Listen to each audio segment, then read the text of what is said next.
আসসালামু আলাইকুম। আমি মারিয়া, নতুন একটি ভিডিওতে আপনাদের সবাইকে স্বাগতম। তো সবাই কেমন আছেন? আশা করছি অনেক বেশি ভালো আছেন। আমরা আল্লাহর রহমতে অনেক বেশি ভালো আছি। তো আজকে আমি আপনাদেরকে পাঙ্গাস মাছ দিয়ে আলু বেগুন ঝোল করে দেখাবো। একদম পারফেক্ট ভাবে তৈরি করে দেখাবো। আর অনেকে বলে যে পাঙ্গাস মাছ দিয়ে কোনো কিছু করলে নাকি গন্ধ আসে পাঙ্গাস মাছের। তো এটাই আমি আজকে আপনাদেরকে এই টিপসটাই দেব যে কি করলে পাঙ্গাস মাছের গন্ধ আসবে না। তার ভিতরে আলু বেগুন দিয়ে ঝোল করে দেখাবো, একদম পারফেক্ট হবে আর খেতে হবে অনেক বেশি মজা। তো আমার এই রেসিপিটা আপনারা ফলো করে বাসায় তৈরি করে খেয়ে দেখবেন। পাঙ্গাস মাছটা আলু বেগুন কেন ভুনা কেন যেটাই করেন কোনো গন্ধ আসবে না। তো আমি কিন্তু রান্নাটা শুরু করে দিচ্ছি। তো চলুন শুরু করা যাক। তো আমি পাঙ্গাস মাছের ঝোলের জন্য প্রথমে আমি এখানে পাঙ্গাস মাছ নিয়ে নিয়েছি। তো এখন আমি এখানে কিছু মশলা দিয়ে দিচ্ছি পরিমাণ মতো ঝাল, গুঁড়া মরিচটা দিয়ে দিলাম। এখন দিয়ে দিচ্ছি পরিমাণ মতো লবণ। এই জিনিসগুলো কিন্তু পরবর্তীতে আবার দিতে হবে। তো ভাজার সময় অল্প পরিমাণে দিয়ে এটাকে একটু মেখে নিতে হবে। দিয়ে দিচ্ছি একটু হলুদ। তো এই মশলাগুলো এখন সুন্দর করে এই মাছের সাথে মেখে নিব। আর এই মাছটাকে এখন আমি ভেজে নিব। তো এই মশলাগুলো একটু অল্প অল্প করে দিবেন এই পর্যায়ে, কেননা মশলাগুলো আবার পরবর্তীতে দিতে হবে। তো অল্প অল্প করে এখানে দিয়ে আগে এই মাছটাকে সুন্দর করে মেখে ভেজে নিতে হবে। তো আমার সবগুলো মাছ মাখা হয়ে গিয়েছে, এখন আমি এটাকে ভেজে নিব। তো চুলায় একটা প্যান বসিয়ে দিলাম। এখন আমি গ্যাসের ফ্লেমটা চালু করে দিচ্ছি। আমি কিন্তু অন্য সাইডে তো আলু আর বেগুনটাকে সুন্দর করে কেটে নিয়েছি। এই তো এইভাবে করে একটু বড় বড় করে আলু আর বেগুনটাকে আমি কেটে নিয়েছি। পরিমাণ মতো তেল দিয়ে দিচ্ছি। তো তেলটা গরম হয়ে এসেছে, এখন আমি এখানে মাছগুলো একটা একটা করে ছেড়ে দিব। বিসমিল্লাহ।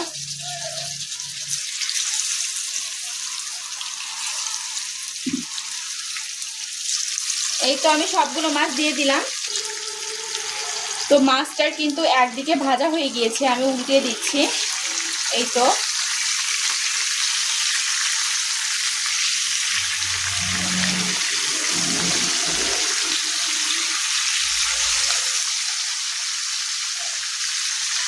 আমি সবগুলো মাছ উল্টে দিলাম। তো আমার মাছটা কিন্তু ভাজা হয়ে গিয়েছে, দেখুন এই পিঠটা আমি সুন্দর করে ভেজে নিয়েছি। এখন আমি সবগুলো মাছ উঠিয়ে নিব। তো আমি সবগুলো মাছ উঠিয়ে নিচ্ছি। আমি সবগুলো মাছ কিন্তু একদম উঠিয়ে নিয়েছি। এখন এই যে তেলটা, এই তেলটা এতগুলো তেল কিন্তু আমি দেইনি, আমি কিন্তু আরেকটু অল্প তেল দিয়েছিলাম। তো এইখানে কিন্তু পাঙ্গাস মাছের তেলটা ছেড়েছে, আমি কিন্তু জালটা বন্ধ করে দিয়েছি। তো এই তেলটাকে আমি ফেলে দিব, এই সম্পূর্ণ তেলটাকে আমি ফেলে দিব। এই তেলটা আমি নিব না, এখানে আমি নতুন করে তেল দিয়ে আমি রান্নাটা আবার শুরু করব। তো এখন আমি এই তেলটাকে ফেলে দিচ্ছি। তো আমি কিন্তু সবগুলো তেল ফেলে দিয়েছি, দিয়ে আমি একটু প্যানটাকে পানি দিয়ে জাস্ট একটু এটাকে ধুয়ে নিয়েছি। ধুয়ে তো আমি কিন্তু আবার চুলার জালটা জ্বালিয়ে এটাকে উঠিয়ে দিয়েছি। এখন আমি রান্নাটা শুরু করে দিব। তো আপনারা চাইলে অন্য পাত্রে রান্নাটা করতে পারেন, কিন্তু এই পাঙ্গাস মাছ ভাজার যে তেল, এই তেলে কিন্তু এই তরকারিটা রান্না করা যাবে না। তাহলে পাঙ্গাস মাছের যে গন্ধটা ওইটা লাগবে। তো এই তেলটাকে আপনাদের একদম বাতিল করে ফেলতে হবে, এটাকে ফেলে দিতে হবে, নতুন করে তেল দিয়ে রান্নাটা শুরু করতে হবে। তো আমি প্যানটা উঠিয়ে দিয়েছি, জালটাও জ্বালিয়ে দিয়েছি। এখন আমি এখানে তেল দিয়ে দিব একটু। এখন আমি এখানে তো পরিমাণ মতো রান্নার জন্য যতটুকু তেল লাগবে আমি ঠিক ততটুকু তেল এখানে দিয়ে দিলাম। এই তো আমি এখানে একটু জিরা দিয়ে দিচ্ছি ফোড়নের জন্য। এই তো পেঁয়াজ মরিচ কুচিটাও দিয়ে দিলাম। পেঁয়াজ মরিচ কুচিটাকে একটু লাল লাল করে ভেজে নিব। তো আপনারা যদি পাঙ্গাস মাছের গন্ধটা এরকম সহ্য করতে না পারেন, তার জন্য কিন্তু আপনাদেরকে ওই পাঙ্গাস মাছ ভাজার তেলটা অবশ্যই ফেলে দিতে হবে।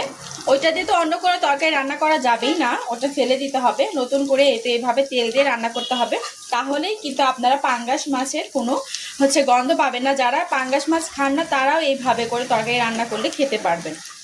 এখন আমি এখানে সবগুলো তরকারি দিয়ে দিচ্ছি। এখন আমি এখানে সব রকম মশলা দিয়ে দিব।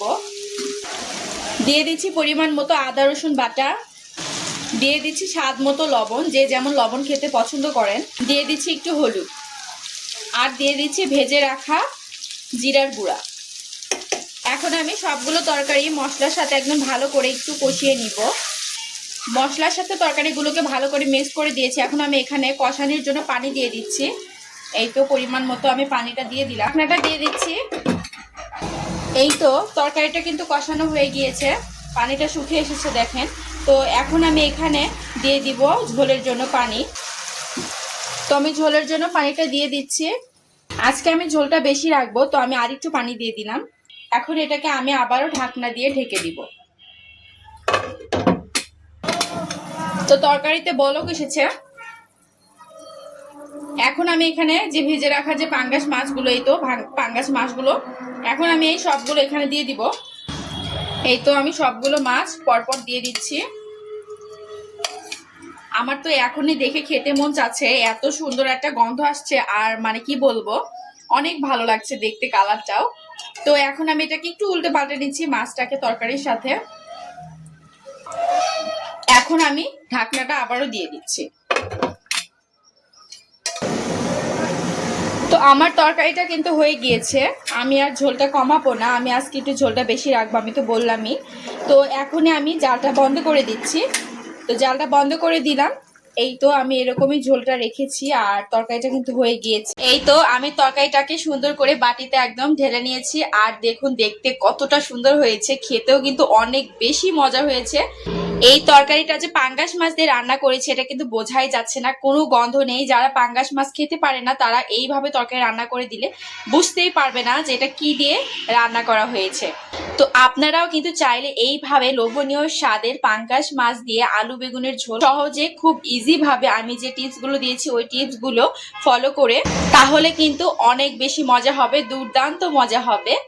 তো এইভাবে কিন্তু আপনারা বাসায় খুব সহজে আর খুব মানে কি বলবো লোভনীয় স্বাদের পাঙ্গাস মাছ দিয়ে আলু বেগুনের ঝোল করে খেয়ে দেখতে পারেন, অনেক বেশি মজা লাগে। অন্তত আমার উপরে ভরসা করে একবারে রেসিপিটা রান্না করে খেয়ে দেখেন, অনেক ভালো লাগে। এই তরকারিটা যে পাঙ্গাস মাছ দিয়ে রান্না করা হয়েছে এটা বোঝাই যাবে না। তো আজকের ভিডিওটি আমার এই পর্যন্তই, আর আমার ভিডিওটি ভালো লাগলে অবশ্যই লাইক কমেন্ট করে দিবেন, আমাকে সাপোর্ট করবেন। আজকের মতো আল্লাহ হাফেজ।